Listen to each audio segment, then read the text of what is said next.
So they show you a verse in Exodus, that the Exodus 31, where it says that anyone who doesn't keep the Sabbath is to be put to death. And they use that to put fear in you, and they basically tell you, see, if you don't keep the Sabbath as a member of God, then you cannot be saved. You're going to be put to death, not physically, of course, but spiritually, because we're the spiritual Israelites, according to them. So that's what they use to kind of have me go every Saturday. So more fear to get you to go to their indoctrination sessions. And then they also say we're the only church that does this. So they're nurturing a dependence. So you feel like I have nowhere else to go and I need to be here to save my soul. And so they created this like very fearful situation for you. And do you start keeping the Sabbath day worships after that point, or what's your journey after that? Because now you're only about a week or two into it. Yeah, I do. Of course, first I thought I was okay with the seal of God, just like they had told me. But then I come to find out that also the Sabbath is a requirement. But I start to just keep the morning service, and I think later I start keeping the afternoon service, because I think they just kind of wanted me to go a little slow, little by little. And also back then, I was a music performer, so I had my band, and I had a group which I was very passionate about, and I had years of been working towards achieving that goal of having a band, a group that I could play music with.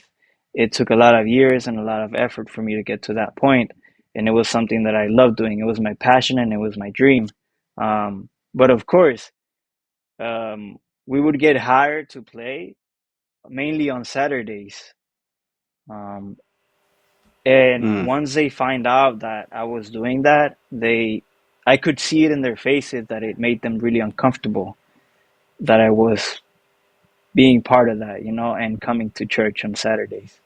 So eventually, little by little, they start pushing um, towards me leaving that, saying that it's worldly and that it's just gonna affect my relationship with God, and just my path, in the life in the gospel, basically. So you can't be a musician and also worship God. According to them, yep. So about how long then were you in before you gave that Honestly, up? it took me a little while, because I want to say about 6 months to a full year before I gathered the people in my band, and I was like, you know what, guys, you guys know I've been going to this group, studying with them, and I'm growing in faith in God and this and that, and I think it's time for me to just kind of dedicate my life to this group. And of course, they were super upset, because we had all been working super hard to accomplish this, and we were getting better and better and better with time. And people loved it when we would go to perform. I could see the energy in people, how they would love it. They wouldn't want us to leave, and we were doing good, and we all loved it. But they put it in my mind to where it's either this or salvation. And I think it's important for me to, at this point, reference a part of the Brown Book, because there's a section in the Brown Book that says to put the Sabbath day above everything else. I don't know if it would be ideal to do that right now. Well, if you want, if you have the excerpt Yeah, I have it right here. prepared, the Brown Book is the book "My Sheep Listen to My Voice" by the General Pastor. He wrote basically an instruction manual to be a member, with some very outrageous expectations that are in there. I'm waiting for them to revise it. I'm sure that they're going to take a lot of the craziness out sooner or later, but yeah, in the section I think he's referencing, there's a lot of expectations put on the members for how they're supposed to keep the Sabbath holy, and all the ways that they can desecrate it, and thinking about worries of the life, things you have to do outside, family, things like that, is going to distract you from salvation. Do you have the excerpt Yeah. So if you prepared, have that, Yep. or? go ahead and read it. So it says it's on the chapter about the Sabbath day. It's point number 7. It's titled "Our Attitude Toward the Sabbath," and it reads, "The Sabbath should have priority over all other worldly things, because on it God blesses us. The Sabbath is a day of blessing and fellowship. If there were no blessings from God, how miserable would our life be? God has prepared blessings to change the misery into happiness, pain into comfort, and sadness into joy. These blessings are given to us on the Sabbath day. Which one, pay attention to the manipulation here. It says, which one will you choose? A blessing or a curse? Of course, you want to live a pleasant, hopeful, comfortable, and happy life. If you really want to live this kind of life, please keep the Sabbath day holy, and you will receive God's promised blessings. Now, this is kind of what got me. Do not break the Sabbath, even if something urgent comes up. If you fail to observe the Sabbath because of a worldly matter, it is an act of rejecting God's blessing. So, and that's the manual from the general Yeah. pastor. And Yeah. yeah, yeah. And think about all the many things that would fall underneath that category of urgent matter.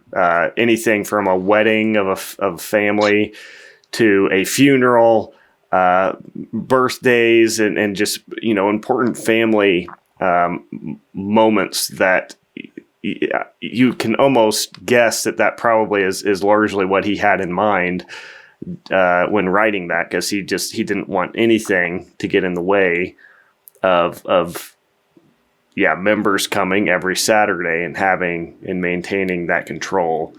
And so, so like you said, it's just that manipulation there where he holds it out as you can either choose the curse or you can choose the right way and the path of blessing. Yeah. And to get this way, to get the blessing, you're going to have to give up these quote unquote urgent matters. And yeah, Yep. it's just, And for it's a whoever wants to mess. say that I didn't have enough faith in this and that's why I'm leaving now, that's absurd because I gave up my dream and my goals just to be there on the Sabbath day. So that tells you all you need to know. Yeah.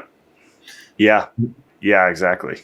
I'll also say, Ricardo, that one thing that, for a lot of members, they do have to make sacrifices inside of their own career in order to be a member. Like the church requires a lot of dedication, and people lose out on their work. But in your situation too, it wasn't just, your decision was not just affecting you and your livelihood and all the things you've been working for in your life. You also had the things that other people were working for also being affected by your decision in the church. Not only were you giving up your dreams, but you were also, in a way, hurting the development of other people as well. And I'm sure that guilt must have been a big factor when you were making the decision to walk away from your band that was getting these great gigs and having a lot of performances and getting a reputation.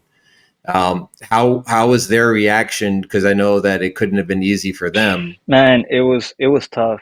They, if I'm being sincere, they were really my closest friends at the time. They were the ones that who I would spend really most of my time with, my free time with. And like I said, we had been working towards building that up and learning together and just practicing countless amounts of hours for a good amount of time.